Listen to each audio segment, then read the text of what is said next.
पूजनीय संत समाज, धर्म प्रेमी बंधुओं, सिद्धा मूर्ति देवियों, संत सम्राट सतगुरु कबीर साहब का एक पद है, उसी पर कुछ चर्चा। संतो सहज समाधि भली, गुरु प्रताप भयो जा दिन से सुरति न अंत चली। जहाँ जहाँ डोलूँ सो परिक्रमा, जो कुछ करूँ सुपूजा। जब सोऊँ तो करूँ दंडवत भाव, मिटाऊँ दूजा। आँख न मूंदूँ कान न रूंधूँ, काया कष्ट न धारूँ। खुले नयन हंस हंस पहचानो, सुंदर रूप निहारों। शब्द निरंतर से मन लागा, मलिन वासना त्यागी। उठत बैठत कबहू न छूटे, ऐसी तारी लागी।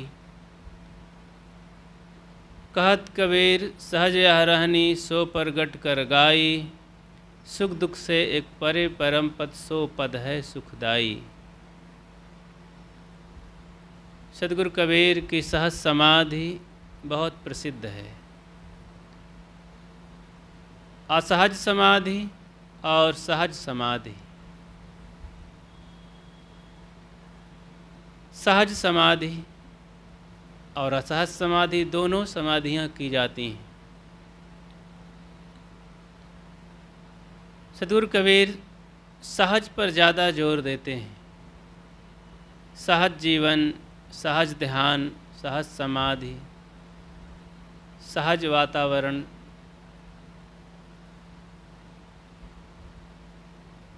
प्रकृति से भरा हुआ, मानवीयता से, मानवता से भरा हुआ जीवन सहज बात है। सहज क्या है? सरलता से समझें, बनावटी रहित जीवन सहज जीवन। बात में बनावट नहीं है, जैसा देखे सुने सहज वैसा बता दिए, उसे सत्य कथन कहते हैं, सहज कथन कह सकते हैं। उसी में बढ़ा चढ़ा करके मिथ्या वचन कह सकते हैं। सहज एक आदमी है, स्नान किया, पोंछ करके कपड़े से कपड़े पहन लिया और ठीक ठाक कर लिया। सिर में बाल है, उसे झाड़ लिया, बांध लिया, सहज हो गया। उसी में शरीर को बहुत सजा लेते हैं, तेल पाउडर कर लेते हैं, रंग रोगन लगा लेते हैं, असहज हो जाता है। असहज है। असहज सौंदर्य, बनावटी सौंदर्य। सहज सौंदर्य कितना सुंदर लगता है। कोई भी लड़का लड़की हैं, एक जब उम्र होती है, युवक होते हैं, जवानी होती है, सहज सुंदर लगते हैं। कोई भी नर नारी हो, किसी लेखक ने कहा है कि है जवानी खुद जवानी का श्रृंगार, सादगी गहना है इस सिन के लिए। जवानी अपने आप में बहुत सुंदर जीवन है, बहुत सुंदर तन है, शरीर है। उसमें और सजाने की क्या ज़रूरत है? और सजा सजा के आज बड़ी समस्या पैदा कर लिए हैं। जितने भी लोग हैं, राग रंग पैदा कर लिए हैं। सजा सजा करके, कपड़ों से सजाए, रंग रोगन से सजाए, अनेक फैशनेबल जीवन वातावरण को बना बना करके तमाम जीवन की समस्याएं पैदा कर लिए, मनोविकार पैदा कर लिए। सब भड़काऊ, काम उत्तेजक वातावरण हो गया है। वैसे खान पान, वैसे कपड़े लत्ते, वैसे वाणी भाषा, वैसे रहन सहन, वैसे घर द्वार, सब असहज हो गया है। सहज जीवन बड़ा ही सुंदर होता है, सुखदायी होता है, कोई समस्या नहीं, बाधा रहित। साहब कहते हैं सहज समाधि लगाओ। असहज समाधि आप देखे होंगे, कांटों पर लेटे हैं, सिर के बल खड़े हैं, शीर्षासन लगाए, भभूत लगाए बैठे हैं, धूप में जल सैनी, धूप सैनी हो जाते हैं, बालू गरम बालुका में बैठे हैं, ऊर्ध्वबाहु, नग्न, मौनी, नाना प्रकार से लोग तप कहते हैं। धर्म कर्म के नाम पर, अध्यात्म के नाम पर नशा चढ़ गया है, सब मूर्छित हो गए हैं। सहज जीवन बनाओ, कहीं भी रहो सहज जीवन में रहो। अपने स्वास्थ्य को ठीक रखो, मन को ठीक रखो, इंद्रियों को संयमित करो। सदाचारी रहनी संपन्न महापुरुषों के आज्ञानुसार चलो, जीवन सुखमय हो जाएगा। जो आप चाहते हैं वो घटना घट जाएगी जीवन में। हमारा जीवन निर्दोष रहे, शांतिमय रहे, हम सदा हंसते मुस्कुराते रहें, यही तो चाहते हैं। इसके लिए हमें गुरु आज्ञा में चलना चाहिए, गुरुमुखी होना चाहिए। गुरु आज्ञा सिर पर धरे चले गुरु अनुसार, कहें कबीरता दास को तीन लोक डरनाए। सहज रहें, सहज बात करें, निर्छल रहें, संदेह रहित रहें। साहब कहते हैं ये काम कैसे होगा? गुरु प्रताप भयो जा दिन से सुरत न अंत चली।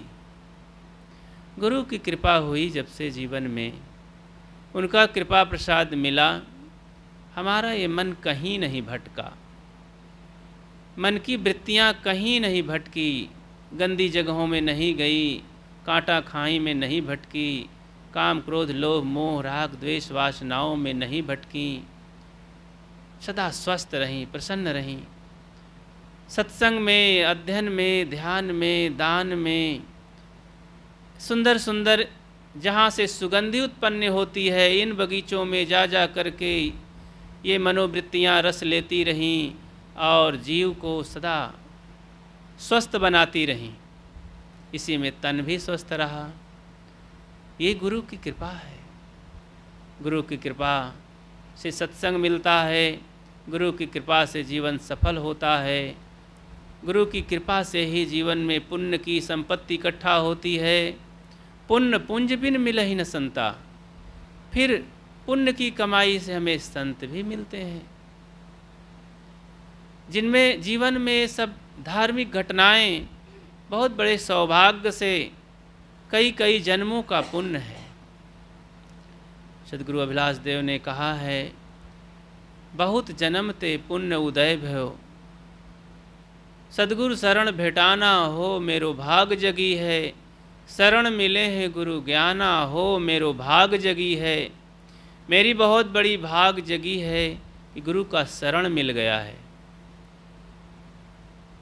शरणार्थी बने जाएं और अपने को समर्पित करें। गुरु के शरण में जो समर्पित हो जाता है, समर्पण करके सब कुछ समझ लेता है कि गुरुदेव हैं हमारे, ये जीवन सौंप दिया, सब सौंप दिया है भार तुम्हारे चरणों में, गुरुदेव तुम्हारे चरणों में। अब मेरे पास है ही क्या, सब कुछ जो कुछ है मैं सौंपता हूँ। हे गुरुदेव आप ही जानें, आप ही हमें किनारा लगाएं, आप ही के भरोसे हैं। ऐसा जब हम समर्पित होते हैं, बचा के नहीं रखते हैं कुछ, तो जिम्मेवारी बन जाती है। ये प्रकृति, ये जीवन की जो प्रकृति है, धर्म की जो प्रकृति है, गुरु ज्ञान की जो प्रकृति है, वातावरण हमें बनाने लगती है। इस बात को मानना पड़ेगा। ये मनोवैज्ञानिक है कि जैसा हम सोचने लगते हैं, एक वातावरण बनाते हैं, वैसा फिर धीरे धीरे प्रकृति के तौर से हमें सुरक्षा मिलने लगती है। पुरा काल में ऋषि भी कहते हैं, मधुआतारितायते मधुचरंत सिंधवा, पूरा काल में रित कहते हैं नियम को, आज उसे हम नियम कह सकते हैं। सतगुरु कबीर उसे सरल बात बताते हुए सरल भाषा में, साँचे श्राप न लागे साँचे काल न खाए, साचा ही साचा जो चले ताको काह न साए। सच्चाई से चलने पर कुछ नुकसान नहीं होता है। सच्चाई से केवल बात ही नहीं, और भी हमारी मन इंद्रियां हैं, उसको भी सच्चे ढंग से देखें, निर्वहन करें। सच्चे ढंग से हम सुने, सच्चे ढंग से देखें, हमारी दृष्टि सही हो, हमारा श्रवण सही हो, सच्चे ढंग से स्पर्श को लें। स्पर्श का मतलब हम गुरु शरण में जा कर के भोजन बनाते हैं, उनके लिए वातावरण देते हैं, पानी भरते हैं, कपड़ा धोते हैं, और शरीर में कोई दवा भी लगाते हैं समय से, पास में बैठते हैं, ज्ञान सुनते हैं, ये भी एक स्पर्श हुआ। और पास में रहना तो गलत ढंग से नहीं, सही ढंग से चरण स्पर्श करते हैं, ये भी तो स्पर्श है। तो हमारे मन में कैसी भावनाएं हैं संत जन, इसीलिए चरण स्पर्श प्रसाद देने से भी घबराया करते हैं। वहाँ भी संयम की ज़रूरत है। प्रसाद देने में भी शरीर टच हो जाता है दूसरों से, बड़ा ये छूत मानता है शरीर। छुई मुई का एक वृक्ष होता है पौधा लाजवंती, छू जाने पर वह सिकुड़ जाती है। ऐसे ही ये शरीरधारी मानव तन है, वहाँ भी अज्ञानवश बहुत छूत से डरना चाहिए। विवेक के साथ सावधानी से कुछ काम ऐसे हैं कि उसे करें। भीतर मनोविकार ग्रसित होकर के नहीं तो दोष वहाँ से निकलता है। तो कुल मिला करके हम सही अपने मन इंद्रियों से सही ढंग से काम करें, यही तो गुरु कृपा सिखाती है। गुरु कृपा भयो जा दिन से सुरत न अंत चली। गुरु की कृपा, जब गुरु का ज्ञान हुआ, विवेक उदय हुआ, तो कभी ये मन भटका नहीं, न कहीं अंधविश्वास में भटका, न कहीं दुर्व्यसन की ओर गया, इस दुनियादारी माया मोह में कहीं नहीं लुभाया। तब ऐसा जीवन हो गया, ये सहज समाधि लग गई कि जहाँ जहाँ डोलूँ सो परिक्रमा, जो कुछ करूँ सो पूजा। सद्गुरु सहज समाधि के बारे में बताते हैं। अलग से अब हमको भभूत लगा करके टहलने की ज़रूरत, सिर के बल खड़े होने की ज़रूरत नहीं रह गई। ये सब बहुत सामान्य और हठ योग है। अज्ञान बस शरीर को दुख देना है, वो विवेक के अंदर नहीं है, विवेक के बाहर है। जाहि को विवेक ज्ञान ताहि को कुशल जान, जाहि ओर जाय वाको वाहि ओर सुख है। बिना विवेक भटकत फिरे पकड़ शब्द की छाही।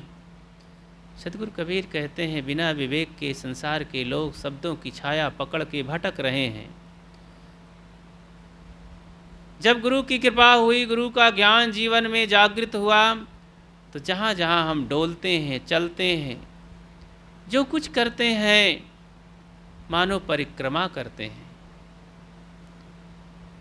सत्संग में आए हैं, गुरु के दर्शन करने गए हैं, कमाई करने गए हैं, पैसा कमाएंगे, दान धर्म में लगाएंगे, गुरु के शरण में कभी जाएंगे, किराया भाड़ा रहेगा तब ना। तो अथवा वहाँ से चल रहे हैं, गुरु के दर्शन के लिए जा रहे हैं, आप मेहनत कर रहे हैं, मेहनत से कमा रहे हैं, ईमानदारी से व्यवहार कर रहे हैं, मानो परिक्रमा कर रहे हैं। आपको लेटते हुए किसी देवी देवता के नाम पर मंदिर मस्जिद में परिक्रमा नहीं करनी है, ये सहज परिक्रमा हो रही है। कि आप संतों के पास अपना मन ले जाते हैं और अपना धन ले जाते हैं, अपना तन ले जाते हैं, समय से बैठते उठते हैं, तो परिक्रमा कर रहे हैं, जहाँ जहाँ डोलूं ईमानदारी से जीवन निर्वाह कर रहे हैं, सेवा कर रहे हैं, सब परिक्रमा कर रहे हैं। जो कुछ करूं सो पूजा, जो कुछ आप करते हैं, अरे जब मन पवित्र हो गया, नाली साफ कर रहे हैं, किसमें कचरा रहेगा, हमारे भक्तों को, हमारे संतों को दुर्गंधी आएगी, मच्छर पैदा होंगे, तकलीफ़ देंगे, गंदा लगेगा, दुर्गंधी आएगी, इसको साफ कर देते हैं। ऐसा भाव मन में उत्पन्न हुआ और साफ कर दिए, पूजा हो गई। स्नान कर रहे हैं, स्नान कर लें जल्दी से, गुरु संतों के दर्शन करने हैं, भोजन बनाने हैं और उनकी सेवा में लगना है, साफ स्वच्छ होके जाएं। ये आप स्नान करते समय भी मानो पूजा कर रहे हैं। शौचालय में गए हैं, वहाँ शरीर की सफाई कर रहे हैं, वहाँ भी पूजा हो रही है। सच्चे मन से आपका मन वहाँ शुद्ध है, गंदगी निकल रही है, मन की भी गंदगी निकल रही है, गुरु को याद कर रहे हैं, तन की भी गंदगी निकल रही है, पूजा हो रही है, वहाँ भी पूजा हो रही है। गंदगी निकालना ही तो पूजा है। मन की तरंग मार लो बस हो गया भजन, आदत बुरी सुधार लो बस हो गया भजन। सहज ये पूजा है, सहज ये ध्यान है। अतिथि के सामने आप हाथ जोड़ के खड़े हो गए हैं, आइए भगवान पधारिए। बड़े अच्छे भाव से आप जो भी होता है रूखा सूखा देते हैं। आप देवता की पूजा कर रहे हैं, आप साफ सुथरा करके बैठ गए हैं, ग्रंथ पढ़ रहे हैं, पूजा कर रहे हैं, झाड़ू लगा रहे हैं, पूजा कर रहे हैं। जो कुछ करूं सो पूजा, जब सोऊं तो करूं दंडवत। आप थक जाते हैं शरीर से, समय से विश्राम करते हैं, तो आप दंडवत कर रहे हैं। दंडवत लेट करके किया जाता है। पहले वैष्णव में, आज भी वहाँ इसका महत्व दिया जाता है। देखि राम सहसा उठ धाये, करत दंडवत मुनि उरि लाए। महाराज राम जब देखे कि हमारे गुरुदेव वशिष्ठ मुनि, नारद मुनि आ रहे हैं, देख करके अपनी गद्दी से उठ करके नंगे पैर दौड़ करके गए और उनके चरणों में डंडे के समान लेट गए और फिर उठे, प्रणाम किए, चरण स्पर्श किए और उनका आसन बिस्तर ले करके स्वयं जा करके गद्दी में बैठाए, उनको आसन दिए। इस प्रकार से भक्ति बताई गई, गुरु के प्रति भाव बताया गया, दंडवत करके। उसी का सुधरा हुआ आज रूप है। सतगुरु कबीर मार्ग में, विवेक मार्ग में, कि भाई लेट जाने में आप नहाए धोए, गंदी जगह दंडवत कर लिए, तो फिर से स्नान करने की एक नई मेहनत करनी पड़ेगी, टाइम लग जाएगा।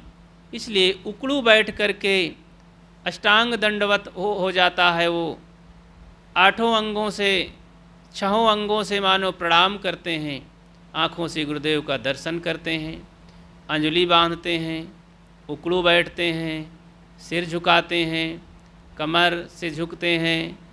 तो इस तरह से ये साष्टांग दंडवत से बढ़ करके विवेक मार्ग की ये साहिब बंदगी का जो शिष्टाचार है, पारखी संतों ने जो इसको स्वीकार किया, आपस में करते हैं, तो ये दंडवत है।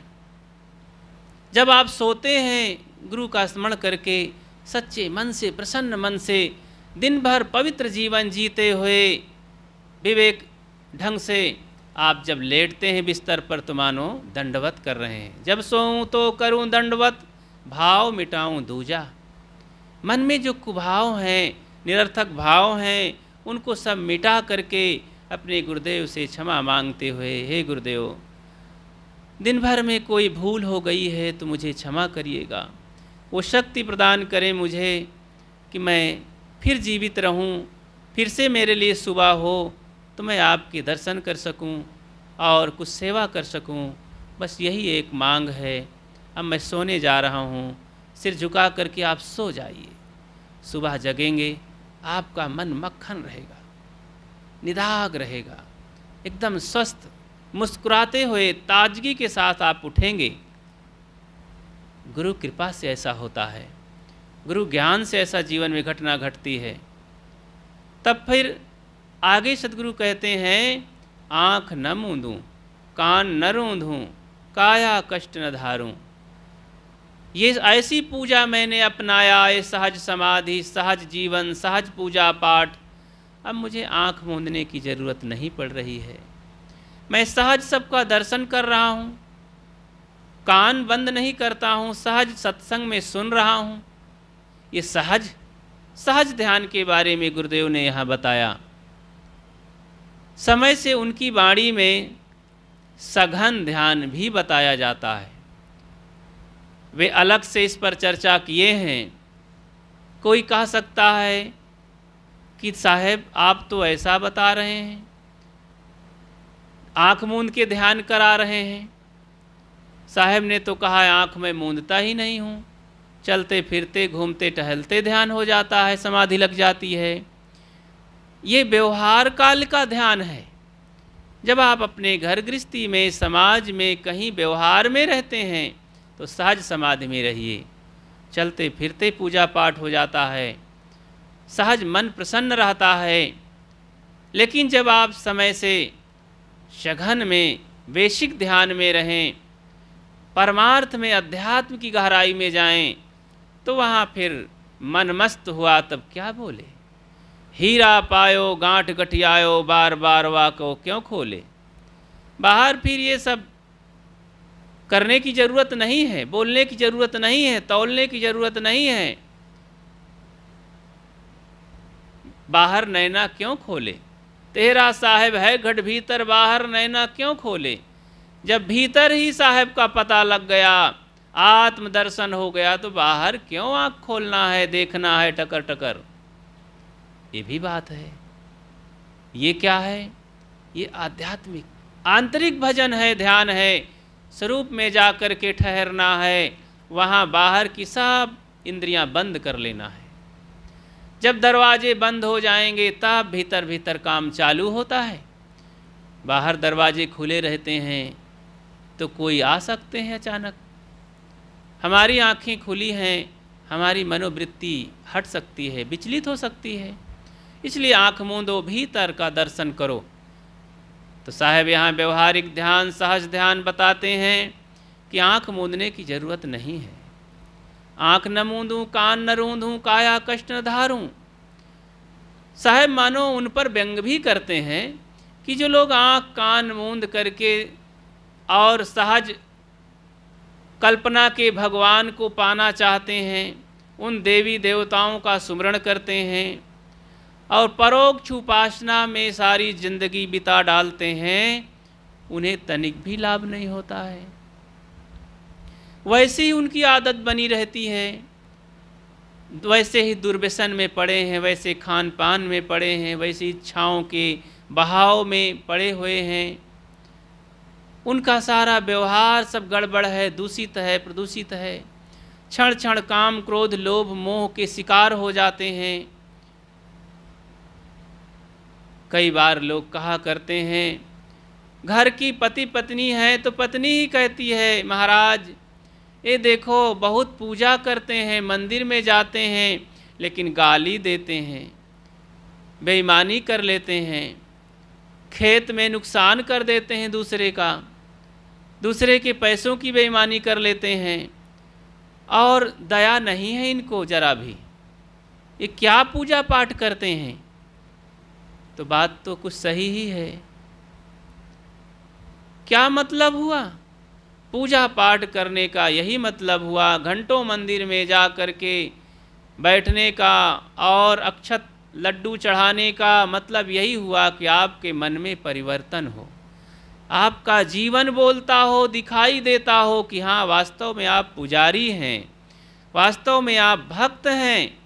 एक भक्त के अंदर दिखाई देना चाहिए परिवर्तन मन में कि भक्त संतों के लिए, भक्तों के लिए, प्राणियों के लिए श्रद्धालु हो, दयालु हो, प्रेमी हो, सफाई स्वच्छता रखता हो, दोष दुर्गुणों से दूर हो और सब कुछ उसका रहना बसना खाना पीना में विचार विवेक दिखाई देता हो, तब तो प्रमाण माना जाएगा कि हाँ ये भक्त हैं, ये सत्संगी हैं, ये ध्यानी हैं।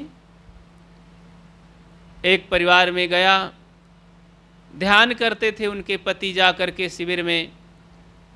पत्नी किसी संप्रदाय से कहीं दीक्षा लिए रहे होंगे, गुरुदेव का पता चला तो जाने लगा। 4-6 दिन से जा रहे थे, उनके घर में जाना हुआ। पत्नी आकर लड़ने लगी, महाराज यही सिखाते हो, यही महात्मा लोग सिखाते हैं। ये मेरे पति हैं, ये 4-5 बच्चों का जन्म दे दिए हैं, कपड़े नहीं हैं, खाने की कमी है, गृहस्थी नहीं चल रही है। मैं जब कहती हूँ इन्हें कुछ काम करने के लिए तो ये गाली देते हैं, निठल्ले बैठे रहते हैं, गांजा भी पीते हैं। हमें सुन कर के काफ़ी कष्ट हुआ। ऐसी बात है, ये क्या सीखते हैं जा कर के?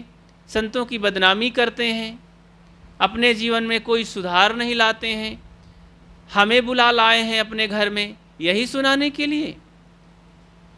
घर की देवी थी, उसकी भी बात कुछ ठीक ही थी। एक तो सत्संग में कभी गई नहीं, तो उसे पता भी नहीं था कि संत महात्मा ये सब कुछ नहीं, जीवन के गृहस्थी के एक सुधार की बात करते हैं। ध्यान और सत्संग शिविर की बात जीवन में आ जाए तो गृहस्थी ही स्वर्ग हो जाती है। पति पत्नी में ही दैवत्व की घटना घटती है, सुखमय जीवन बदल जाता है, हो जाता है। वहाँ पर लड़ाई झगड़े की कोई बात नहीं। लेकिन वहीं पर देखा जाता है कई बार देवियाँ आकर चरण स्पर्श करती हैं कि महाराज बहुत बड़ा परिवर्तन हुआ, हमारे पति ध्यान शिविर में गए, बहुत क्रोधी थे, हम लोगों के नाको दम किए रहते थे, अब की बार ये 6-7 दिन में लौट कर आए हैं, इतना नॉर्मल रहते हैं, इतना संतोष में रहते हैं, इतना मौन रहते हैं, प्रसन्न रहते हैं। कुछ भी घर में गलती हो जाए, कुछ भी कैसे भी हो जाए तो ये बड़े प्रेम से बोलते हैं, महाराज जीवन हमारा सफल हो गया, बहुत बढ़िया, धन्य है। और जीवन रहा, समय आया तो मैं भी अगले वर्ष चलूँगी ध्यान शिविर में, संतों के दर्शन करूँगी। बड़ा सम्मान किया। सुन करके मन में बड़ी तसल्ली लगी, बड़ा संतोष मिला कि चलो ध्यान शिविर और सत्संग का प्रभाव तो पड़ा इस इंसान पर।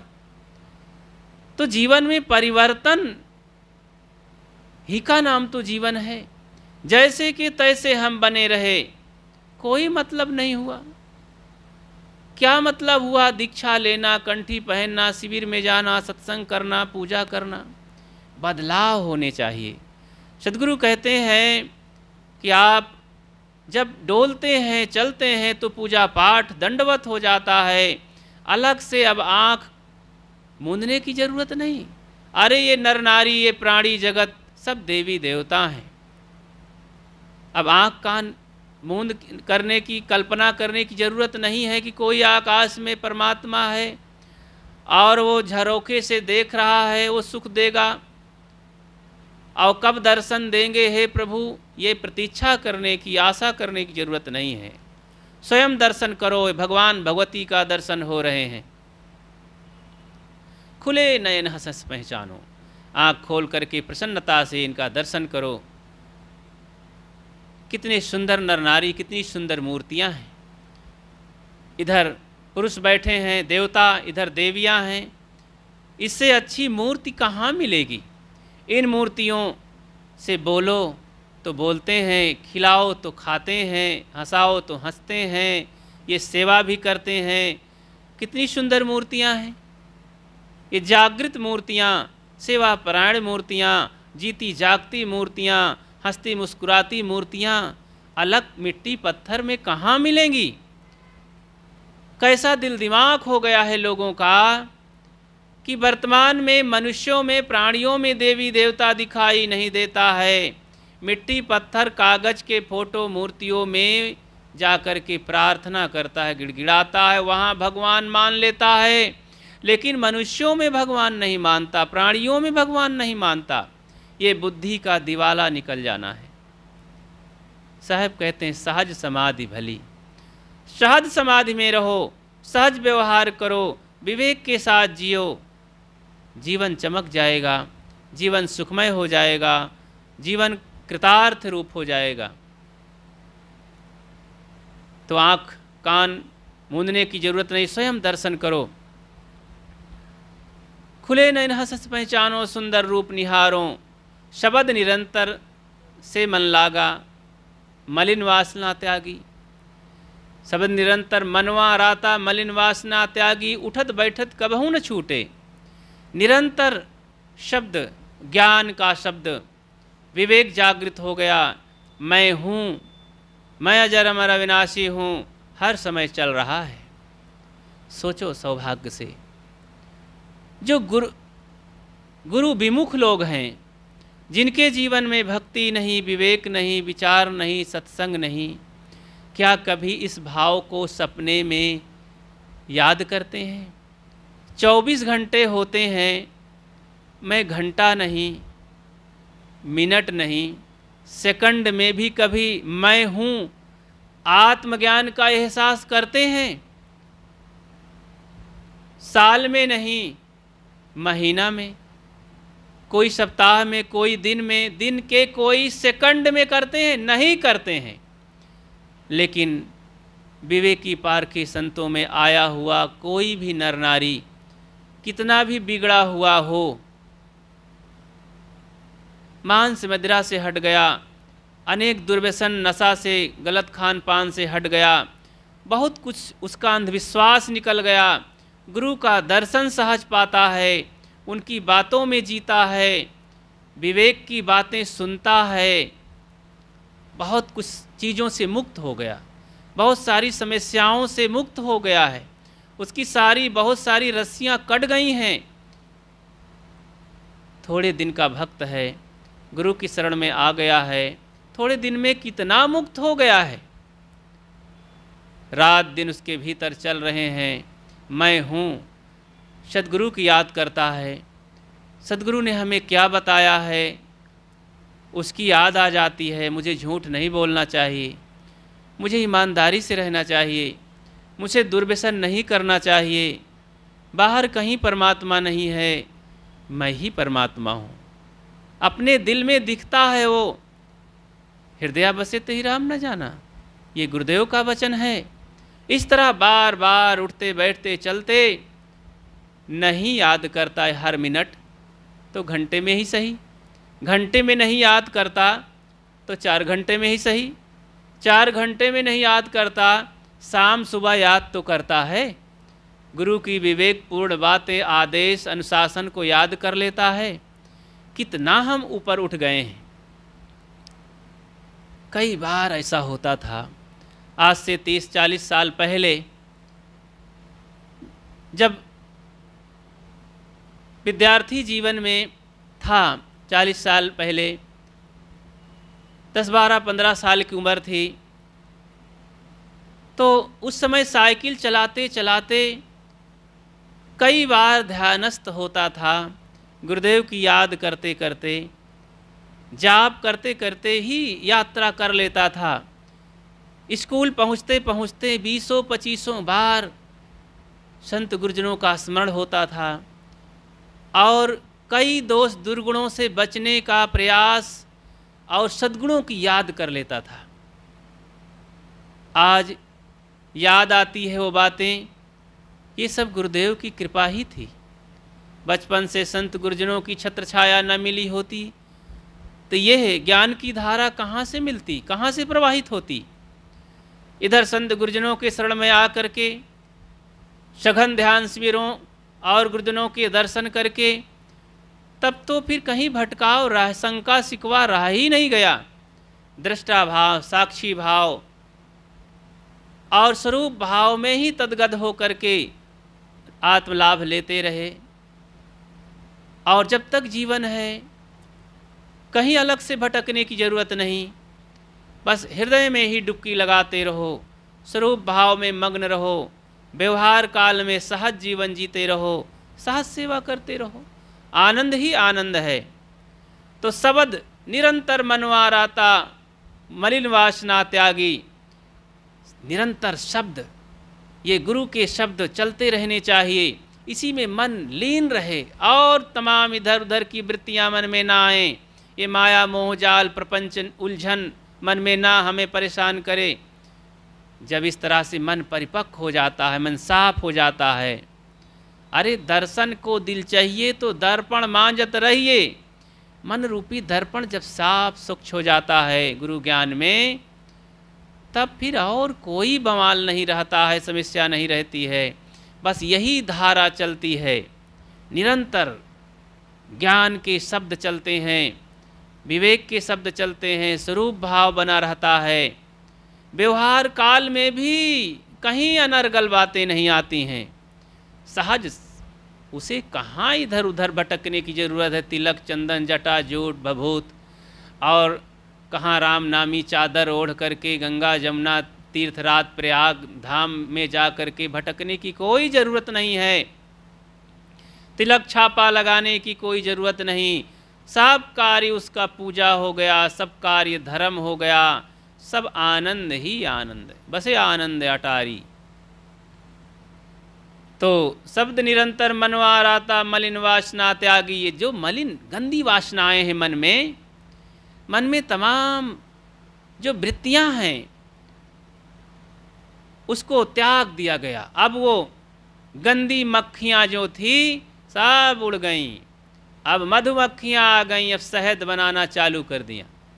मन की जो सच्ची वृत्तियां हैं, भक्ति भजन भाव की जो कल्याणकारी वृत्तियां हैं, जब तक जीवन है वृत्ति तो बनेगी, मन तो रहेगा, सब रहेगा, बस उसी में परिवर्तन करना है। क्रोध को क्षमा में परिवर्तन कर देना है, बस सहज उसे नॉर्मल कर देना है, ठंडा कर देना है। क्रोध तो रहेगा, क्रोध नुकसान भी नहीं करेगा। फिर आप क्रोध करेंगे, उसका सदुपयोग करेंगे, आप दुर्गुणों पर क्रोध करेंगे, अपने बिगड़े हुए मन पर क्रोध करेंगे। ऐ मन, अब मैं तुझे छोड़ूंगा नहीं, ऐसी पिटाई करूंगा। एक संत थे, बचपन में सुना था, एक बूढ़े बुजुर्ग बता रहे थे, भक्त, उस समय भी बुजुर्गों का मैं प्यारा था, बुजुर्गों के पास बैठना उठना होता था, 10-12 साल की उम्र में भी। तो बता रहे थे, जब मुझे ध्यान करते हुए देखा तो बोले, जंगल में हम रात में काम कर रहे थे 4-6 लोग, और हमसे दूर करीब 1 फर्लांग दूर बगीचे में एक संत आए। थोड़ा थोड़ा अंधेला हो रहा था, हम देखे कि एक संत कोई आए, जटाजूटधारी थे, पेड़ की पत्तियों को, पतझड़ था तो पत्तियों को बटोर करके और काफ़ी मोटाई में कर लिया, उसी के ऊपर अपने आसनी बिछा के बैठ गए, बैठ करके ध्यान मग्न हो गए। और फिर अंधेला हो गया, अब दिख नहीं रहे थे। हम लोग अपना बना खा करके विश्राम कर रहे थे किसी काम में, शायद वो आरे चलाने वाले, लकड़ी चीरने वाले इंसान थे। 4-6 लोग वहीं पर धुनी रमाए, खाए बनाए और लेट गए। लेकिन संत की कुछ करामात आहट में थे कि संत वहीं पर हैं, गए नहीं हैं, लेटे हैं, बैठे हैं, कोई महात्मा हैं भजन कर रहे हैं। 12 बजे के करीब बहुत तेज़ी से आवाज़ आ रही थी, तो बोले हम लोग थोड़ा चौंक पड़े, उठ के थोड़ा बैठ गए, सुनने लगे। तो संत कहते थे जोर जोर से, डांट रहे थे, ऐसा लग रहा था किसी को डांट रहे हैं। बीच बीच में अपने मनोवृत्तियों को डांट रहे थे, जोर से खींच रहे थे। वही था। एक संत थे, जब भंडारा में जाते थे तो सामने हलवा आता था, देसी घी का हलवा सूजी का, तो मन उधर ही दौड़ता था। तो कहते थे, अच्छा अच्छा हलवा खाएगा, अच्छा अभी मैं तुझे खिलाता हूँ, अभी मैं तुझे हलवा खाएगा, बहुत अच्छा लगता है। ऐसा मन को डांटते और हलवा रखा ही रह जाता पतरी में, वो रोटी दाल चावल खा के उठ जाते, हलवा को छूते भी नहीं, फटकार लगा देते। एक संत थे, वे लालच किए, रास्ते में गए, देखे जलेबी, देख करके लालच आ गई, पैसा था नहीं, बोले सेठ जी जलेबी दे दो, खाने का मन है। सेठ जी फटकार लगाई, साधु हो गए हो, फ्री मिलता है, पैसा लाओ। बोले पैसा नहीं है, ऐसे थोड़े फ्री मिलता है। आंख दिखाया सेठ हलवाई। महात्मा को लगा कि कुछ खाना चाहिए, अब ये इच्छा की पूर्ति कर ही लेते हैं। लौट पड़े, कहीं काम चल रहा था मकान का, उसी में ईंटा गारा, लेवरई का काम किए, पैसा मिल गया 3-4 रुपये, और खरीदे जलेबी। फिर लौट करके शाम को सोचे कि दिन भर में हम मिट्टी पानी में लगे थे, अब इस जलेबी को खाएंगे आराम से, लेकिन इच्छा परेशान कर रही थी। सोचे अच्छा हाथ धो के खा ही लेते हैं, गरम गरम ठीक लगेगी। फिर मन में हुआ कि आज इच्छा की पूर्ति कर देंगे, इस मन की पूर्ति, तो फिर ये मांगेगा। महात्मा को अपनी साधना का ख्याल आया, अपने वेश का ख्याल आया, नहीं इस गलत बात में ठीक नहीं, आज मेरा कितना नुकसान हुआ, मैं भजन ना करके दिन भर मिट्टी पानी में लगा रहा, मजदूरी करता रहा, नहीं वही इसको दंड देना चाहिए। गरम गरम निकली हुई जलेबी मुख में भर लिया, और जीभ भी मुख भी जल गया, परेशान हुआ, इधर उधर तड़फड़ाया, मुख में छाला पड़ गया। तो कहा ले जलेबी खाएगा, खा ले जलेबी। जल्दी जल्दी भरने लगा, जल गया, थूक दिया, परेशान हुआ, चला गया। कई दिन तक परेशान रहा और रोज रोज कहता रहा जलेबी खाएगा, ले जलेबी खा। इस तरह आप लोग नहीं करिएगा, लेकिन साधना में कभी कभी भीतर से अपने क्रोध को इधर लगाओ, अपने दोष दुर्गुणों की तरफ फटकार में लगाओ, मोड़ दीजिए, आपका जीवन बदल जाएगा। दूसरे पर आप क्रोध करते हैं, बच्चों पर करते हैं, गुरुजी पर करते हैं, गुरु भाई पर करते हैं, पत्नी पर करते हैं, वहाँ क्रोध करके क्या करेंगे?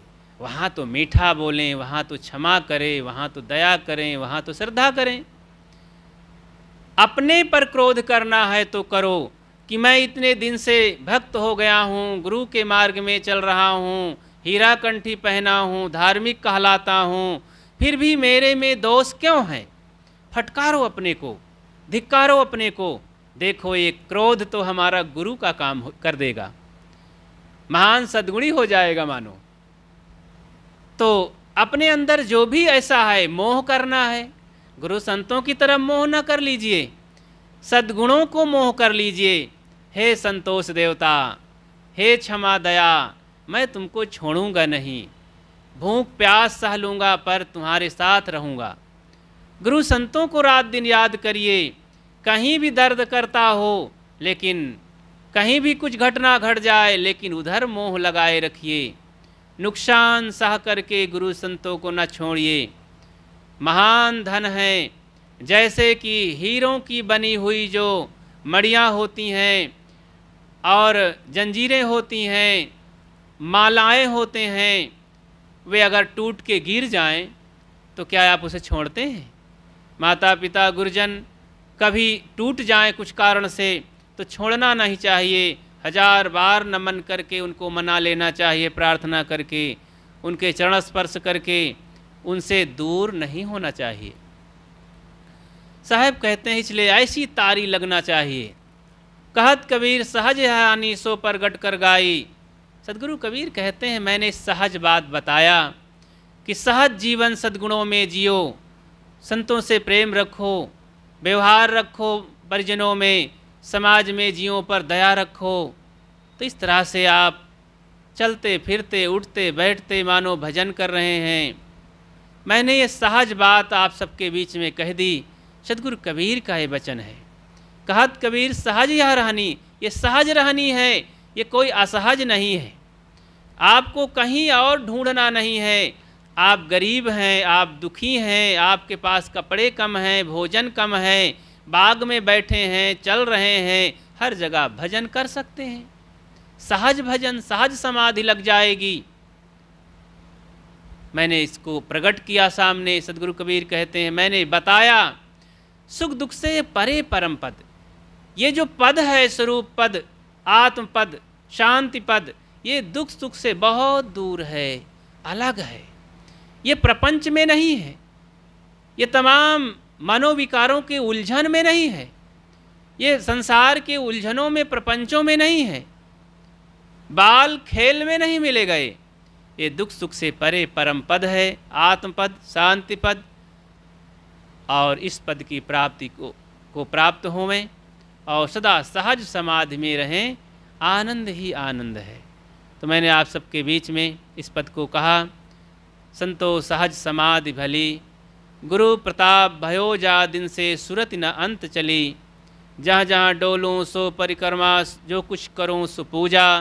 जब सोऊँ तो करूँ दंडवत भाव, मिटाऊँ दूजा।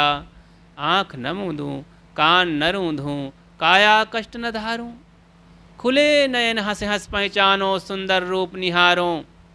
शब्द निरंतर मनवा राता, मलिन वासना त्यागी। उठत बैठत कबहू न छूटे, ऐसी तारी लागी। कहत कबीर सहज यह रहनी, सो प्रगट कर गाई। सुख दुख से ए परे परम पद, सो पद है सुखदाई।